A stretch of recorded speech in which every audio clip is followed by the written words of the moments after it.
हाय, आपके साथ मैं हूँ Surabhi Sharma. India TV YouTube channel subscribe करिए, बेल आइकन दबाएं।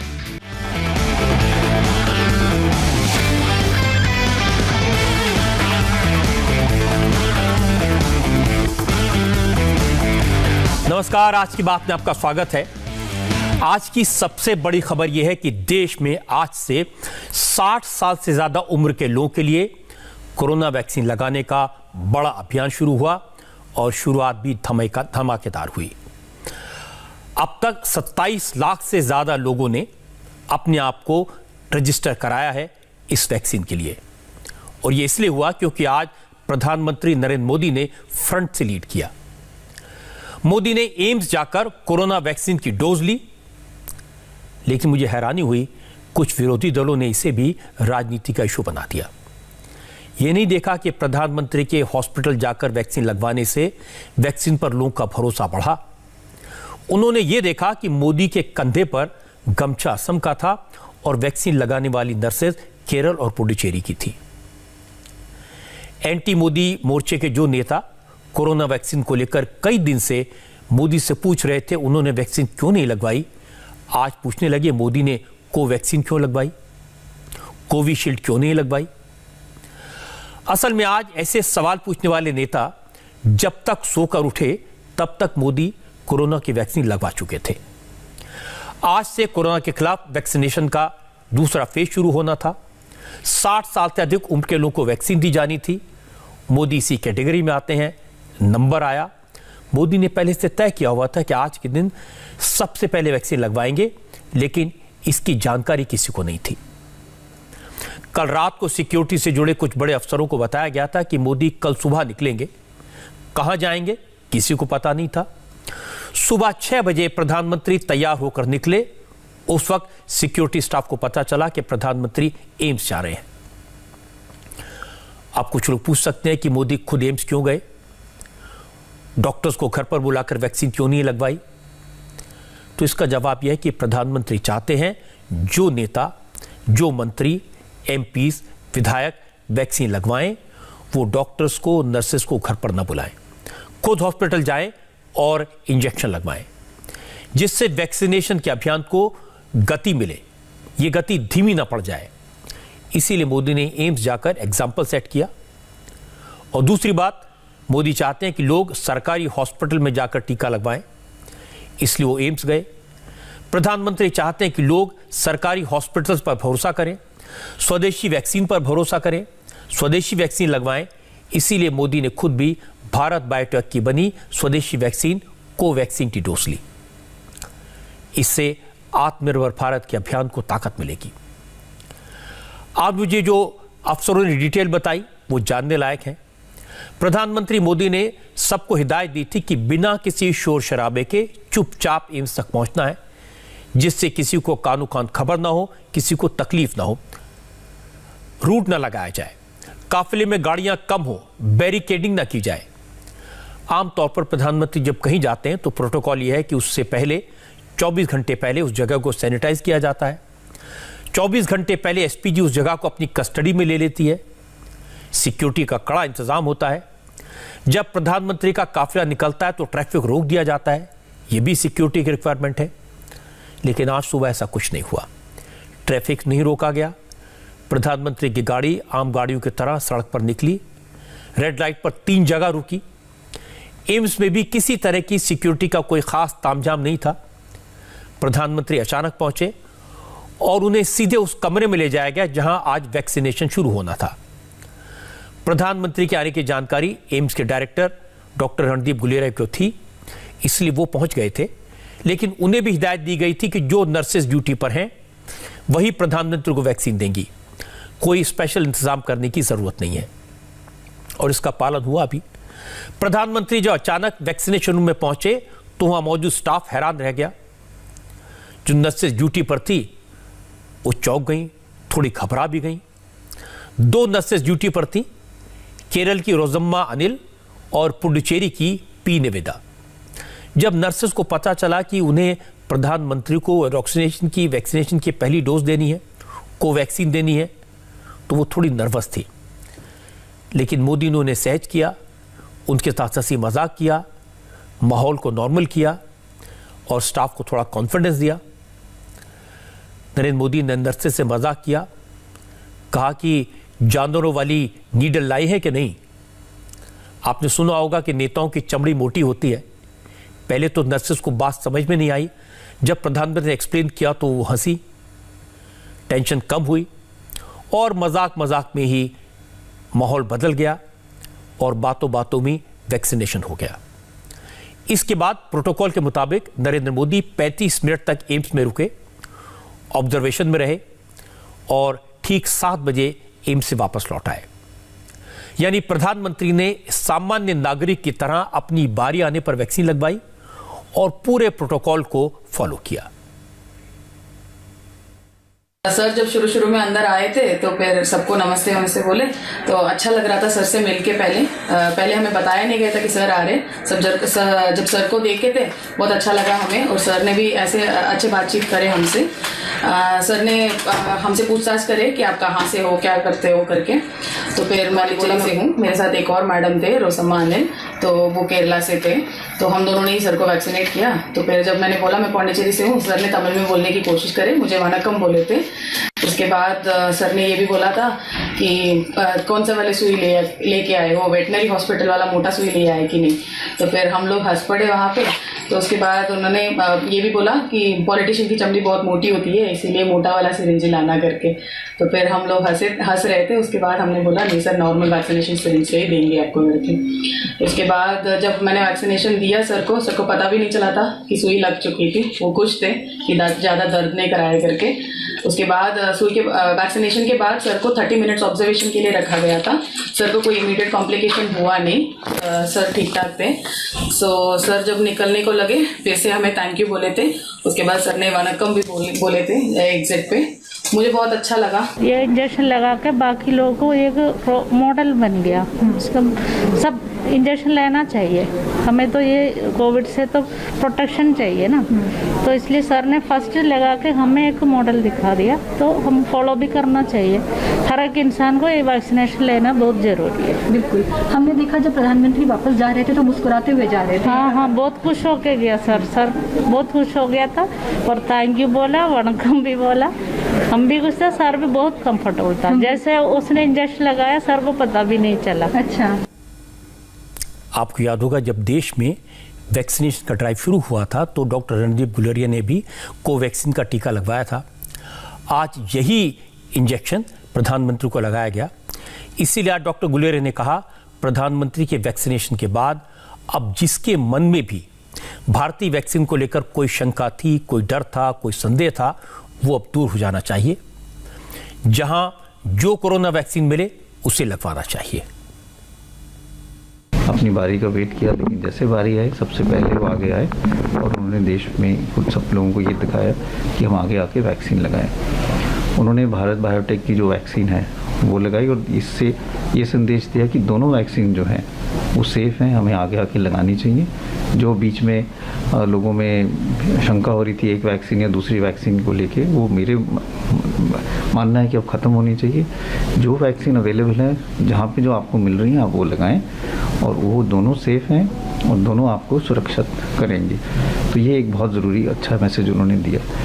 तीसरा, उन्होंने सुबह जल्दी आए उन्होंने ये चाहते थे कि पेशेंट ना डिस्टर्ब हों और हॉस्पिटल के कार्य में कोई बाधा ना पड़े सिक्योरिटी के कारण और जो तामझाम होता है। तो ये भी उन्होंने बहुत ध्यान रखा कि हॉस्पिटल के जो फंक्शन है उसमें कोई इफेक्ट ना पड़े। आज प्रधानमंत्री ने जिस तरह से वैक्सीन की डोज ली, जब नंबर आया तब आम नागरिक की तरह हॉस्पिटल में गए, बिना किसी को डिस्टर्ब किए वैक्सीन डोज लेकर वापस आ गए। इसमें सभी नेताओं के लिए एक संदेश है और मैसेज बड़ा क्लियर है। वैक्सीन सेफ है, स्वदेशी वैक्सीन लें तो और अच्छा, सरकारी हॉस्पिटल में लें तो और भी अच्छा, लेकिन भीड़ ना लगाएं। जब नंबर आए तब हॉस्पिटल में जाएं। मोदी ने तो बिना शोर शराबे के चुपचाप जाकर वैक्सीन लगवा ली, लेकिन विरोधियों ने शोर मचाना शुरू कर दिया। जब वैक्सीन नहीं लगवाई थी तो यही लोग पूछ रहे थे क्यों नहीं लगवाई, अब लगवा लिया तो पूछ रहे हैं क्यों लगवाई। कोई इसे चुनावी स्टंट बता रहा है, कोई दिखावा बता रहा है और तरह तरह की बातें की जा रही हैं। क्योंकि मोदी को वैक्सीन लगाने वाली नर्सेज केरल और पुडुचेरी भी की थी, दोनों राज्यों में इलेक्शन होने वाले हैं, इसलिए मोदी के वैक्सीनेशन को चुनावों से जोड़ दिया गया। लोकसभा में कांग्रेस की पार्लियामेंट्री पार्टी के नेता अधीर रंजन चौधरी सबसे पहले बोले। कहा मोदी ने असम का गमछा ले रखा था, केरल और पुडुचेरी की नर्सेज थी, एक हाथ में रविन्द्रनाथ टैगोर की फोटो भी ले लेते तो चुनावी पोस्टर पूरा हो जाता।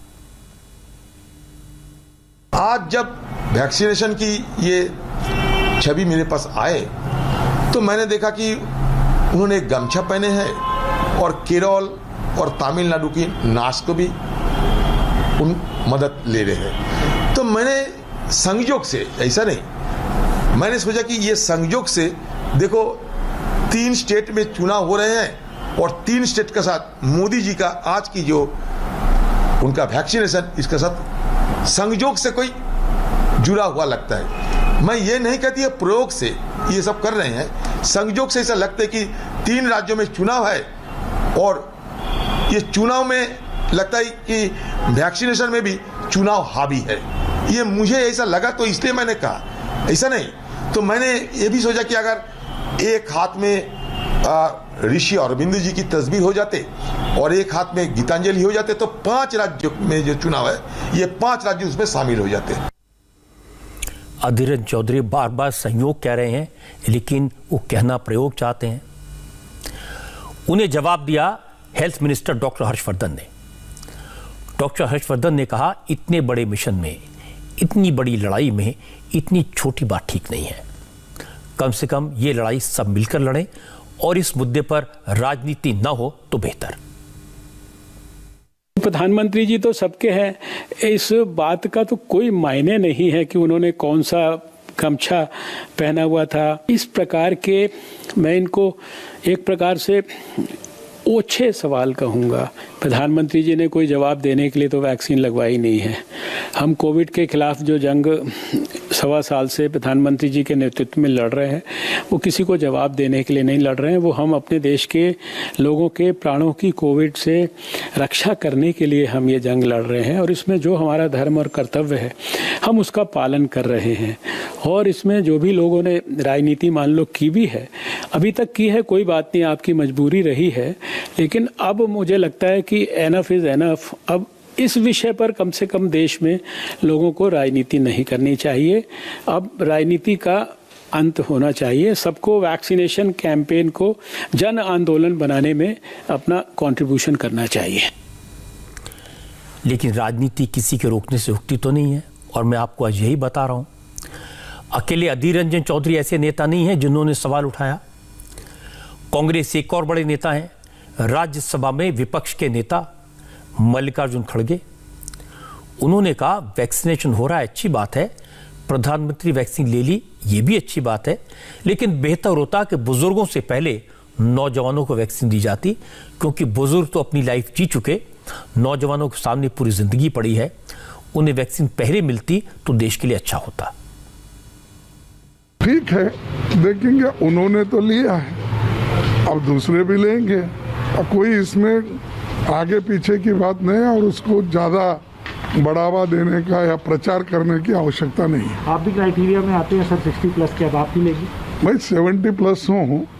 अब मेरा तो ये उद्देश्य है भाई, मेरे बजाय आप मेरे से यंगस्टर्स को दो जो लॉन्गविटी ऑफ लाइफ रहती है उसकी। अब हमारी जो लाइफ है जो 10-15 साल की रहती है, तो आप लोगों को बचाने के लिए दे दो। खड़गे के इस तर्क का जवाब दिया डॉक्टर हर्षवर्धन ने। हेल्थ मिनिस्टर ने कहा इस तरह के फैसले भावनाओं में बहकर नहीं होते, जरूरत के हिसाब से किए जाते हैं। सरकार तो चाहती है कि खड़गे भी कोरोना की वैक्सीन की डोज ले लें, क्योंकि 70 साल के बुजुर्ग को उसकी जरूरत 20 साल के नौजवान से ज्यादा होती है। उनके इस लॉजिक को तो मेरे को ग्रास्प करने में बहुत कठिनाई हो रही है।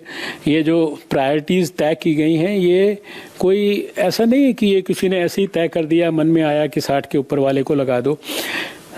45 साल से 50 साल से ऊपर के लोगों में 80% में कोविड के दौरान देखा गया कि वो बीमार हुए या मोर्टालिटीज़ हुई। उसके आधार पर सारे दुनिया ने अध्ययन किया है, विश्व स्वास्थ्य संगठन ने गाइडलाइंस तय की, हमारे एक्सपर्ट्स ने विचार विमर्श किया, उसके बाद तो ये गाइडलाइंस बनी है, उसके बाद तो ये प्रायोरिटीज़ तय हुई हैं। इसलिए खड़गे जी से भी बड़े आदरपूर्वक मैं निवेदन करना चाहता हूँ कि आप ज़रूर वैक्सीन लगवाइए। आप चिंता मत करिए, जब आवश्यकता होगी तो यंग लोगों का भी नंबर आएगा जिनको कोई बीमारियां नहीं है। ये बात सबको समझनी चाहिए कि जिन लोगों की उम्र ज़्यादा होती है, 60 साल से ज़्यादा होती है, उनकी इम्यूनिटी थोड़ी कम होती है। जो नौजवान होते हैं 20 साल 25 साल के, उनके शरीर में शक्ति ज़्यादा होती है, उनकी इम्यूनिटी ज़्यादा होती है। लेकिन उनमें भी अगर कोई कोमॉर्बिड हो, किसी को किसी तरह की बीमारी हो, कैंसर हो, डायबिटीज़ हो, तो उसको भी वैक्सीन पहले लेनी चाहिए। तो सवाल उम्र से जुड़ा नहीं है, इम्यूनिटी से जुड़ा है। लेकिन जब मामला मोदी से जुड़ा हो तो फिर सब बोलते हैं। ओवैसी ना बोले ऐसा तो हो ही नहीं सकता। ओवैसी एक नया एंगल खोज कर लाए। क्योंकि मोदी ने स्वदेशी कोवैक्सीन की डोज ली है, इसलिए ओवैसी ने कोविशील्ड के बारे में सवाल उठाया। ओवैसी ने कहा कि जर्मनी की सरकार कहती है कि सीरम इंस्टीट्यूट में बनी कोविशील्ड सिर्फ 18 से 64 साल के लोगों पर असरदार है, इससे ऊपर की उम्र वालों पर ज्यादा असर नहीं करती। जर्मनी की रिपोर्ट के आधार पर ओवैसी अब नरेंद्र मोदी से सफाई मांग रहे हैं और कह रहे हैं कि अब मोदी ये कंफ्यूजन दूर करें कि कोविशील्ड की डोज लेने से फायदा है या नहीं। मेरा मोदी सरकार से एक सवाल है कि जर्मनी की सरकार ने यह कहा है कि जो कोविशील्ड है, जिसको ऑक्सफोर्ड एस्ट्राजेनेका बनाती है और जिसका इख्तियार उन्होंने यहाँ पर सीरम को दिया है, तो जर्मनी में और उनका जो पब्लिश डेटा है वैक्सीन साइट पर एस्ट्राजेनेका का, वो ये कहता है कि वो वैक्सीन 18 से 64 इयर्स के लोगों के लिए अच्छा है। 64 के ऊपर जो लोगों के लिए उतना इफेक्टिव नहीं है। तो हम मोदी सरकार से पूछना चाहते हैं, क्या ये बात सच है? और आज इत्तेफाक भी है कि वज़ीर आज़म ने कोवैक्सीन लिया है। मैं इस बात को मानता हूं कि सबको, देश में सबको लेना पड़ेगा, ये वैक्सीन लेना पड़ेगा, मगर सरकार से हम ये इस बात का मुतालबा करते हैं कि ज़रा इसका ये जो कन्फ्यूजन है, इस पर थोड़ा उसको, इस कन्फ्यूजन को दूर कर दें। ओवैसी को ये जानना चाहिए कि अब तक 1.5 करोड़ से ज़्यादा लोग वैक्सीन ले चुके हैं, जिसमें कोवैक्सीन भी है, कोविशील्ड भी है। कहीं से कोई ऐसी बुरी खबर नहीं आई कि किसी पर कोई गलत असर हुआ हो। इसकी दूसरी डोज लेने के बाद भी बहुत सारे लोग हैं जो सुरक्षित हैं, सब लोग ठीक हैं, किसी पर कोई खराब असर नहीं पड़ा है। लेकिन ओवैसी के दिमाग में सियासत है और सियासती बातों का जवाब दिया आज लॉ मिनिस्टर रविशंकर प्रसाद ने। उन्होंने कहा, जब देश की वैक्सीन वर्ल्ड फेमस हो रही है, कई देशों में उसकी डिमांड है, भारत का लोहा दुनिया मान रही है, ऐसे में विरोधी दलों को भी अपना रवैया बदलना चाहिए। सियासत के तमाम मौके आएंगे, लेकिन इस मुद्दे पर सियासत बंद होनी चाहिए।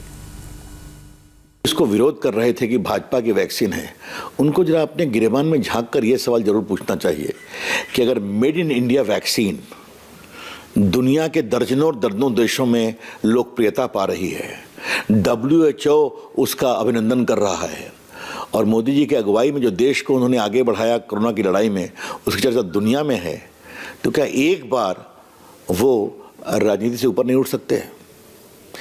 बाकी तो चुनाव है ना अभी 4 प्रदेशों का, वहाँ पॉलिटिक्स कर लेंगे। क्या कोरोना पर हम एक नहीं हो सकते क्या उसी लड़ाई में? ये सवाल मैं जरूर कहना चाहूँगा। अधीर रंजन चौधरी समेत जो तमाम नेताओं कह रहे हैं कि प्रधानमंत्री हाथ में गीतांजलि भी ले लेते तो पश्चिम बंगाल का जो चुनाव है ना, वहाँ भी मैसेज चला जाता है। ऐसा है कि उनको विरोध करना है तो कर दीजिए ना भाई। जिस दिन दीप जला था ना, याद है आपको ना, देश भर में कोरोना वॉरियर्स के पक्ष में, मोदी जी ने तो असम का गमछा उस दिन भी पहना था, दक्षिणी मुंडू पहनी थी। कोई चुनाव था क्या उस समय? अब इनको कौन समझाए? कुछ लोग सिर्फ सियासत के चश्मे से हर चीज को देखेंगे तो उनको मुबारक है।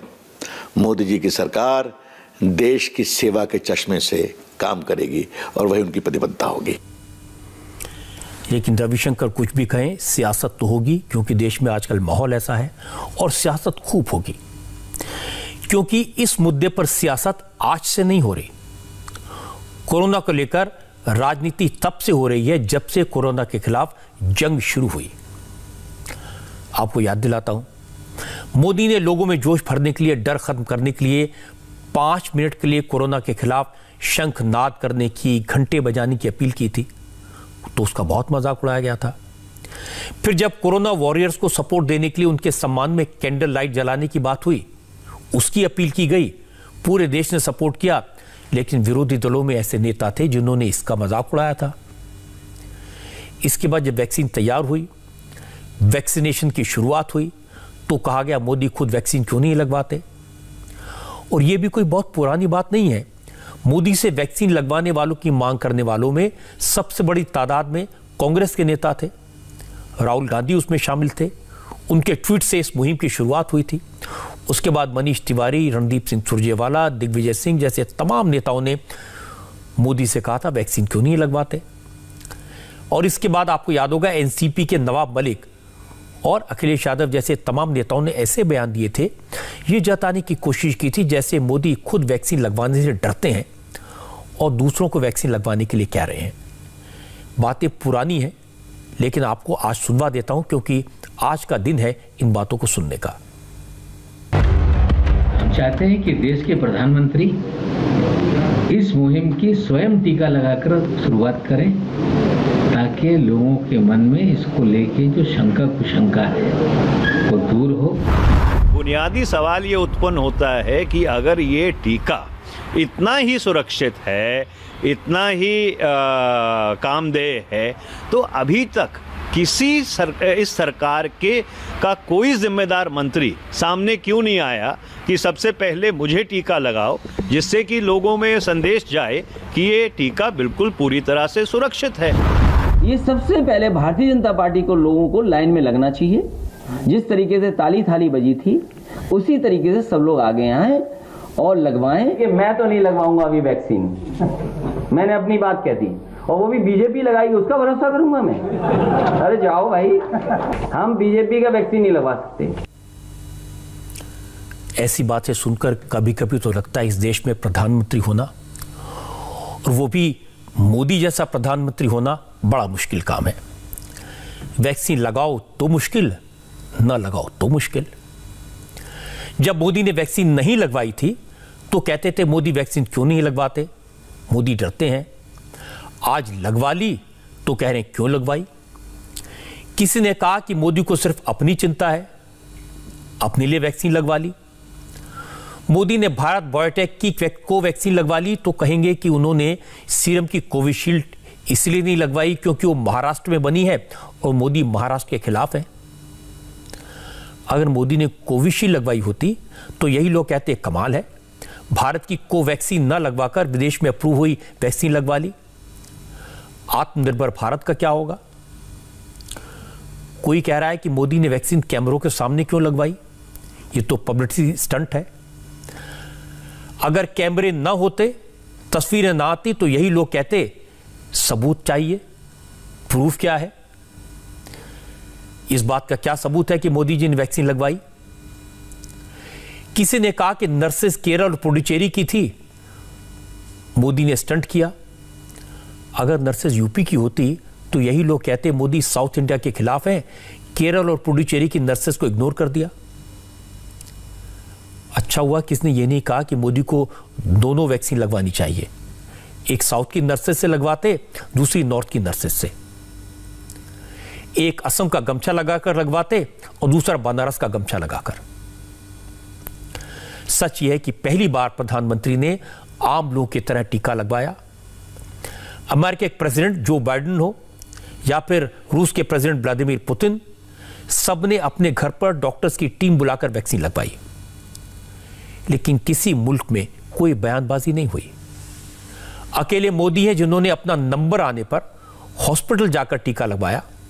फिर भी सवाल पूछे जा रहे हैं, सियासत हो रही है।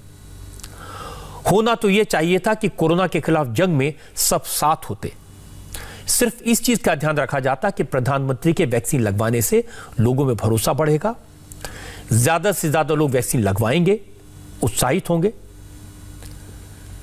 लेकिन मैं कहूंगा कि विरोधी दलों में कई नेता ऐसे भी हैं जिन्होंने वैक्सीन लगवाई।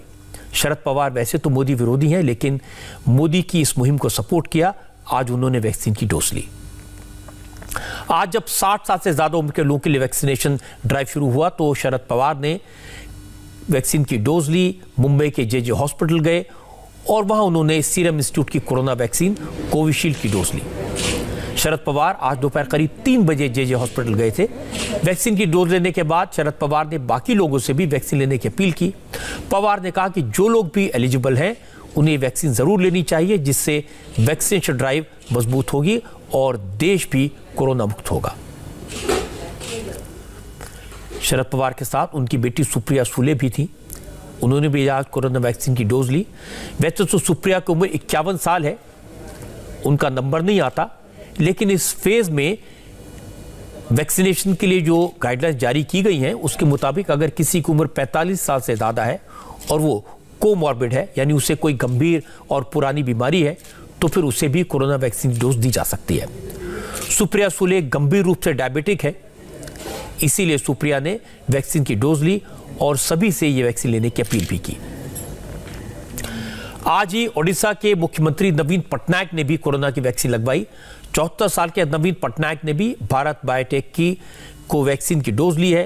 वैक्सीन लगवाने के बाद नवीन पटनायक ने कहा वो भारत के साइंटिस्ट और हेल्थ वर्कर्स के शुक्रगुजार हैं जिन्होंने रेस अगेंस्ट टाइम यानी कम से कम वक्त में कोरोना की वैक्सीन बनाई। उन सभी लोगों को ये वैक्सीन लेनी चाहिए जो इसके लिए एलिजिबल है। बिहार के चीफ मिनिस्टर नीतीश कुमार का आज जन्मदिन है। 70 साल के हो गए। उन्होंने अपने बर्थडे के मौके पर अपने आप को कोरोना वैक्सीन की डोज का गिफ्ट दिया। नीतीश कुमार को पटना में सीरम इंस्टीट्यूट की कोविशील्ड की डोज दी गई। वैक्सीन की डोज लेने के बाद नीतीश कुमार ने कहा कि बिहार में सबको कोरोना वैक्सीन मुफ्त में दी जाएगी। अब वैक्सीन को लेकर किसी तरह की कोई आशंका न रखें, ये पूरी तरह सेफ है। जो ये काम प्रारंभ हो गया है और मुझको पूरा भरोसा है कि हमारे सभी बिहारवासी इसका लाभ उठाएंगे और टीकाकरण कराएंगे। और इसके अलावा हम सब लोगों को तो हमेशा सचेत रहना है कि मास्क लगाना है, दूरी है, 2 गज की दूरी एक दूसरे के साथ हम लोगों को रखने की कोशिश करनी चाहिए, हाथ को धोना चाहिए। तो ये काम तो करने के लिए सब लोगों को सचेत रहना चाहिए और करना चाहिए।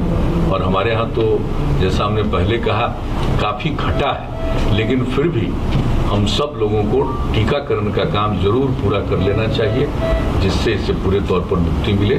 और आज इसकी शुरुआत यहाँ से हुई है और पहला दिन जो टीकाकरण की शुरुआत तीसरे फेज का हुआ है उसमें आज लेने का मौका मिला, मुझे बहुत खुशी है।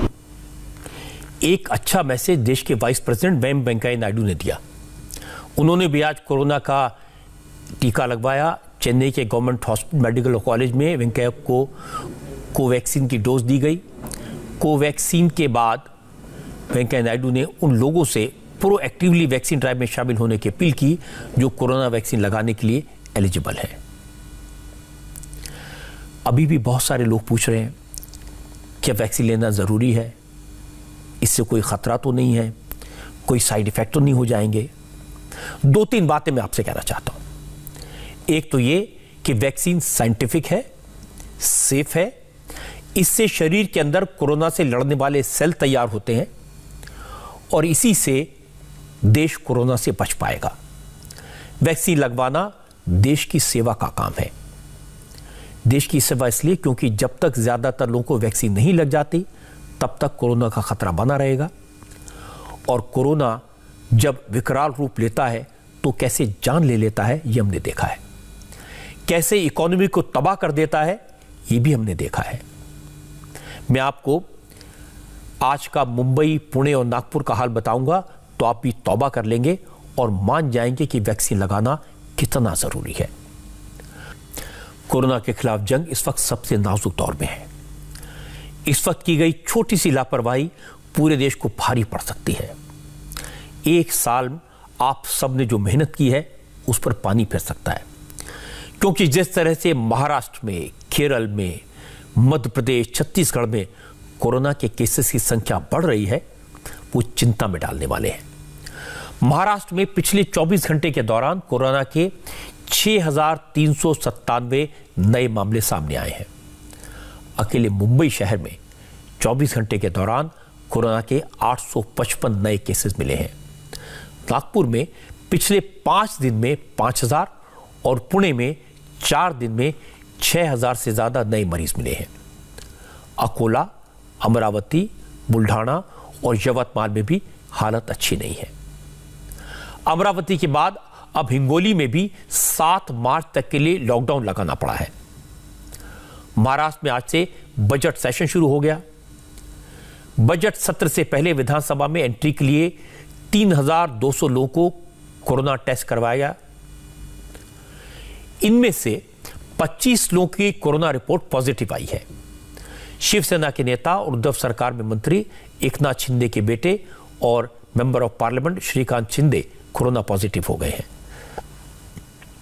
महाराष्ट्र में सबसे ज्यादा खराब हालत है और महाराष्ट्र से ही सबसे ज्यादा परेशान करने वाली तस्वीरें आई हैं।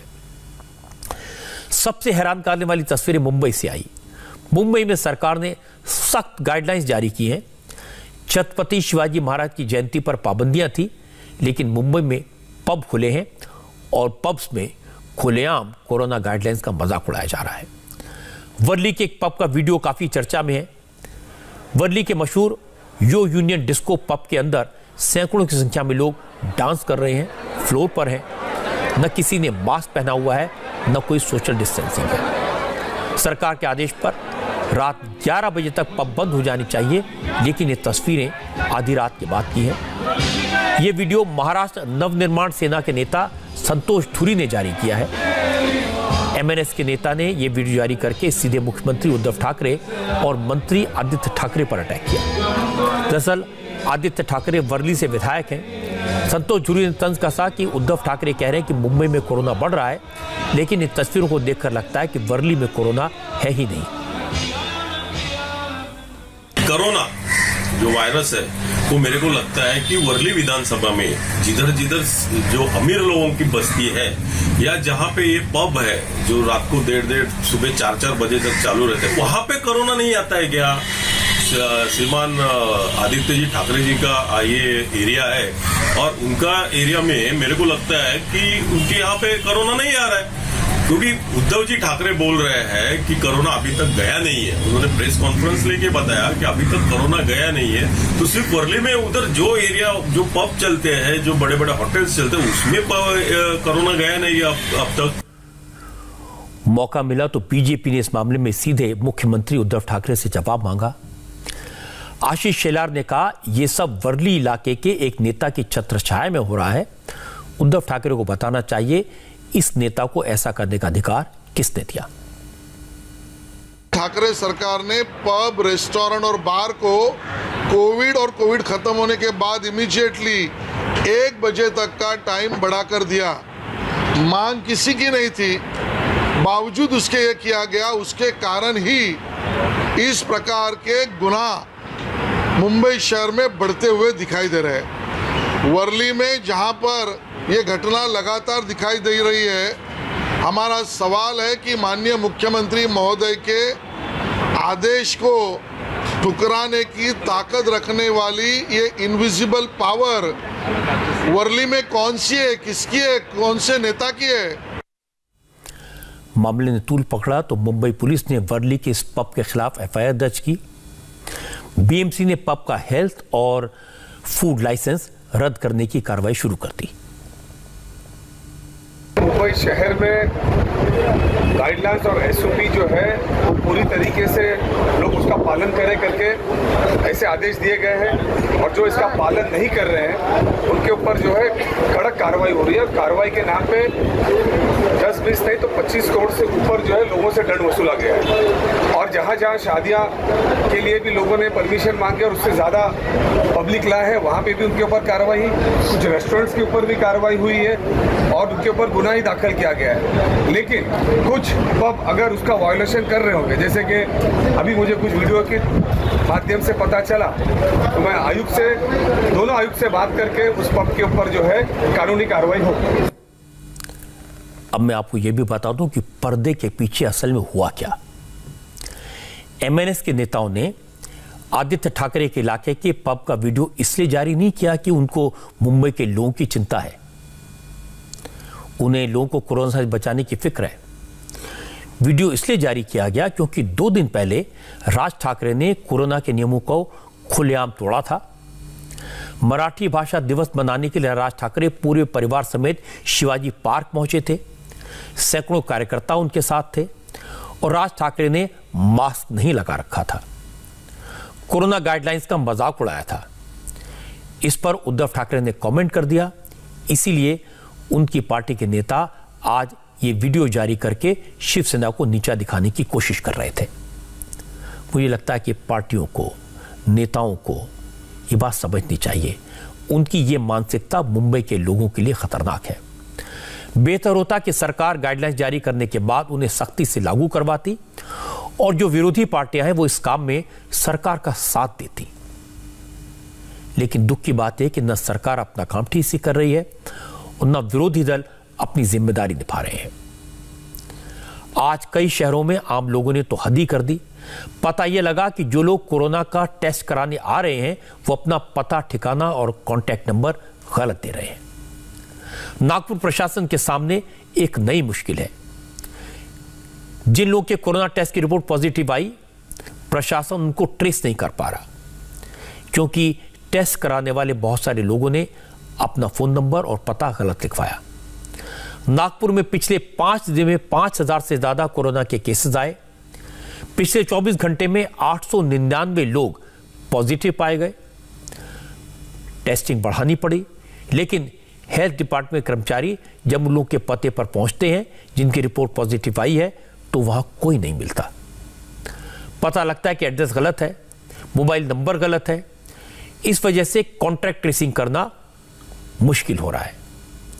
क्योंकि जिनकी रिपोर्ट पॉजिटिव आई है उनको आइसोलेट नहीं किया जाएगा तो फिर कोरोना और फैलेगा, खतरा और बढ़ेगा। कोरोना के खिलाफ लापरवाही बढ़ती जा रही है और कोरोना को लेकर डर भी बढ़ रहा है। क्योंकि आज प्रधानमंत्री मोदी ने खुद वैक्सीन लगवा ली, इससे लोगों का कॉन्फिडेंस तो बढ़ा है और बड़ी संख्या में बुजुर्ग वैक्सीन लगवाने हॉस्पिटल पहुंच गए। अब ये एक नई मुसीबत पैदा हो गई है।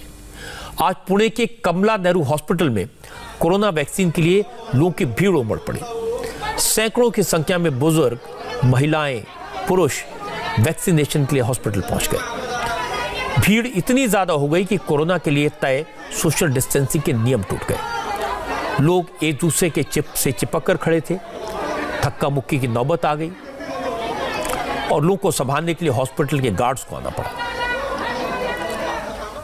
महाराष्ट्र में जिस तरह से तेजी से कोरोना के केसेस बढ़ रहे हैं उसकी वजह से लापरवाही है। इसलिए अब 2 चीजों पर ध्यान देने की जरूरत है। पहली तो ये, जब तक वैक्सीन ना लगे तब तक मास्क जरूरी है, और दूसरी ये, वैक्सीन के लिए अपने नंबर का इंतजार करें। जैसे ही नंबर आए उसे लगवाना जरूरी है। सरकारी हॉस्पिटल्स में वैक्सीन मुफ्त लगाई जाएगी, प्राइवेट हॉस्पिटल्स में इसके लिए 250 रुपए देने पड़ेंगे। सरकार की कोशिश है हर गरीब आदमी को मुफ्त में वैक्सीन लगे। जो लोग अफोर्ड कर सकते हैं वो प्राइवेट हॉस्पिटल जाएं और 250 रुपए देकर वैक्सीन लगवाएं। अब तक कोविन ऐप पर 23 लाख लोग रजिस्ट्रेशन करवा चुके हैं। आप भी देर मत कीजिए और एक बार फिर से बता दूं कि वैक्सीन इफेक्टिव है, कारगर है। करीब 1.5 करोड़ से ज्यादा लोगों ने अब तक वैक्सीन लगवाई है। अभी तक एक भी केस नहीं आया जहां किसी की जान को खतरा हुआ हो। और ये वैक्सीन कितनी असरदार है, कितनी इफेक्टिव है, इसका अंदाजा आपको इस बात से लग जाएगा कि चाइना ने भारत की इस वैक्सीन को चुराने की कोशिश की थी। यह खबर आपको चौंका देगी।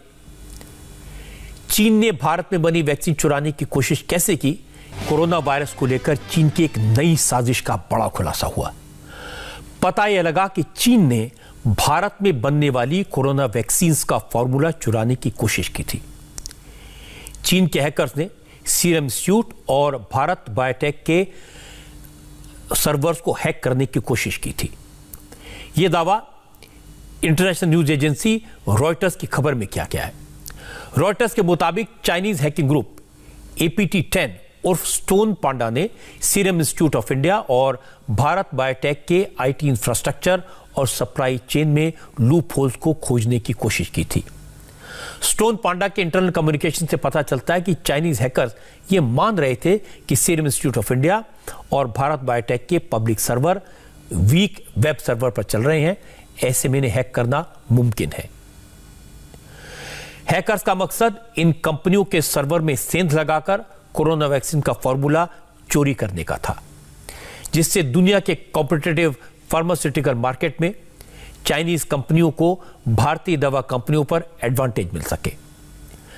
चाइनीज हैकर की साजिश का खुलासा साई फार्मा नाम की एक विदेशी एजेंसी ने किया। साई फार्मा के मुताबिक उन्होंने चाइनीज हैकर्स के इन नापाक मंसूबों की जानकारी भारत की कंप्यूटर इमरजेंसी रिस्पांस टीम को दे दी है। चीन की सरकार से भी इस पर जवाब मांगा है, लेकिन हमेशा की तरह चाइना ने कोई जवाब नहीं दिया है। लेकिन यह बात सब जानते हैं कि चाइनीज हैकिंग ग्रुप APT10 उर्फ स्टोन पांडा चीन की होम मिनिस्ट्री के लिए काम करता है।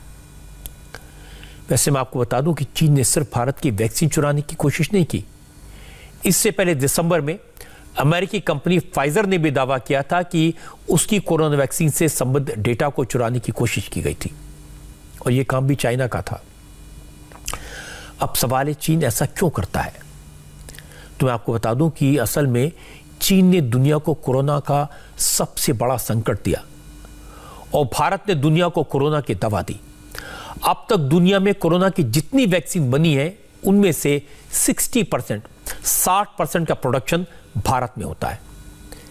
यह बात चाइना को अच्छी नहीं लगती, वो इससे परेशान है। चीन को यह बात नागवार गुजर रही है कि दुनिया को कोरोना वैक्सीन सप्लाई करने के मामले में भारत इतना आगे क्यों है। चीन ने जो वैक्सीन तैयार की है उसकी डिमांड इतनी कम क्यों है। जिन देशों ने चीनी वैक्सीन का ऑर्डर दिया उनमें से बहुत सारे देश अब भारत से वैक्सीन की मांग कर रहे हैं। इसीलिए चीन परेशान है और भारत की वैक्सीन का फॉर्मूला चुराने की कोशिश कर रहा है। इस बात को जानकर किसी को हैरानी नहीं होनी चाहिए। अब देश की सियासत की बात करें। बंगाल में चुनाव जीतने के लिए कांग्रेस ने जो रणनीति बनाई है उस पर कांग्रेस के ही सीनियर लीडर्स सवाल उठा रहे हैं।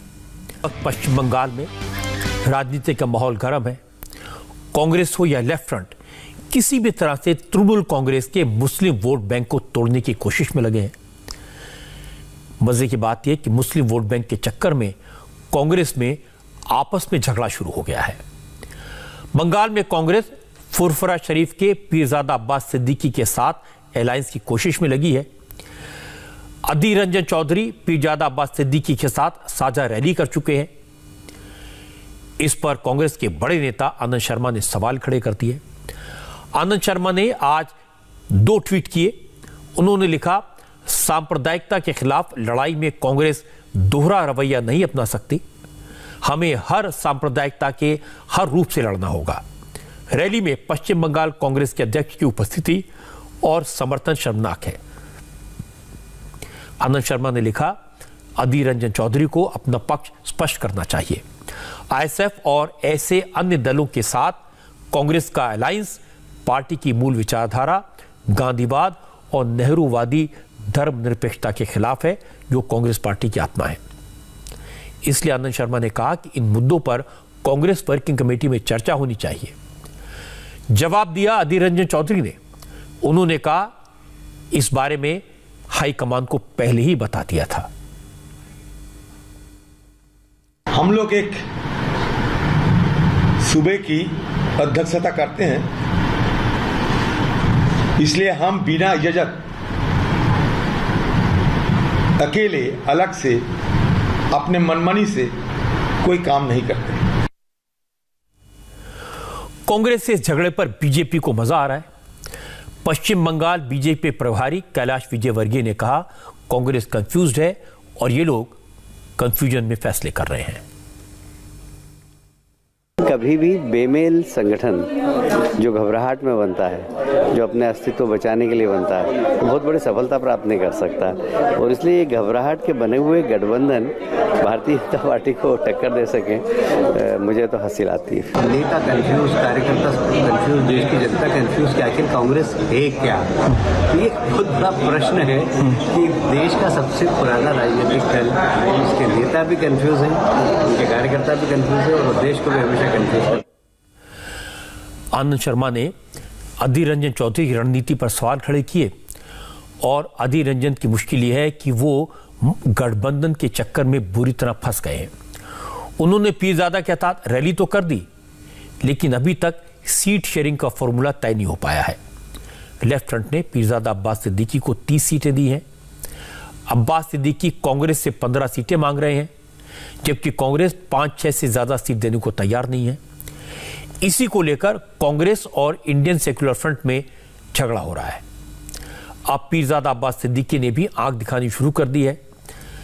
पीरजादा ने कहा अगर कांग्रेस उन्हें सीटें नहीं देगी तो वो कांग्रेस के खिलाफ अपने उम्मीदवार उतार देंगे। ये हाथ मिलाने के बाद नहीं है, बात दरअसल उन्होंने तकरीर कर रहे थे। हम जब स्टेज में चढ़े थे, कुछ लोग मैदान में जो आए थे वो लोग थोड़ा खुश होकर आवाज उठाए थे, इसीलिए अधीर रंजन चौधरी रोक दिया। इसमें बुराई कुछ नहीं है। अधीर रंजन चौधरी ने सोचा था हम अभी तकरीर करेंगे, तो उन्होंने बोला थी, कहते हम तो छोड़ रहे हैं, हम तो अब विमानदा ने बोला नहीं आप अभी नहीं, आप बोलिए आपके बाद ये तकरीर करेंगे। तो फिर उन्होंने शुरू किया। ऐसा दूसरा कुछ बात नहीं, इसमें गलत ही कुछ नहीं है। कि दिल में खटास है, दिल नहीं मिल पा रहे। गठबंधन तो दिख रहा है पश्चिम बंगाल में, लेकिन दिल नहीं मिल रहा है। गठबंधन दिल भी मिल है। गठबंधन वाम के साथ हो गए हैं, कांग्रेस के साथ बात चल रहे थे। अगर कांग्रेस चाहे तो सीट देंगे, नहीं चाहेंगे तो हम उसी अपने कांग्रेस के हिसाब से चुनाव लड़े, हम हमारे हिसाब से चुनाव लड़ेंगे। वोट का बंटवारा हो जाने से हम लोगों को नुकसान होगा, तो उसमें अगर कोई सीट कम मिले, अगर उनमें से वो नहीं छोड़ पाए तो इसमें उसका भी बुराई नहीं है। हम नहीं बोल रहे आप गलत कर रहे हैं, मगर मेरा भी मानना है हमको भी लड़ने का अधिकार है। जब आप हमारे साथ दोस्ती का हाथ नहीं मिला रहे तो हम कहाँ सीट देंगे, तो ये हमारा मर्जी है ना। पश्चिम बंगाल में कांग्रेस की डबल मुश्किल है। एक तो वैसे ही पार्टी कमजोर है, दूसरी तरफ वामपंथी दलों से हाथ मिला लिया है। अब अगर कांग्रेस को कुछ सीटें चाहिए तो पीरजादा के साथ भी हाथ मिलाना पड़ेगा, उन्हें कुछ और सीटें देनी पड़ेंगी। लेकिन अगर पीरजादा से हाथ मिलाते हैं तो कांग्रेस का सेक्युलरिज्म खतरे में पड़ता है। दिल्ली में बैठे कांग्रेस के आनंद शर्मा जैसे बड़े बड़े नेता पार्टी को कटघरे में खड़ा कर देंगे, तो एक तरफ कुआं एक तरफ खाई। दरअसल बंगाल में मुस्लिम वोटों के लिए इतनी रस्साकशी इसलिए चल रही है क्योंकि बंगाल में करीब 30% मुस्लिम वोटर हैं। एंटी बीजेपी पार्टियां चाहती हैं कि ज्यादा से ज्यादा मुसलमानों का सपोर्ट उन्हें हासिल हो जाए। बंगाल के चुनाव पर मुस्लिम फैक्टर कितना असर डाल सकता है? हाय, आई एम सुरभि शर्मा। खबरों से अपडेट रहने के लिए India TV YouTube channel subscribe करिए, साथ में बेल आइकन जरूर दबाएं। जुड़े रहें इंडिया टीवी के साथ।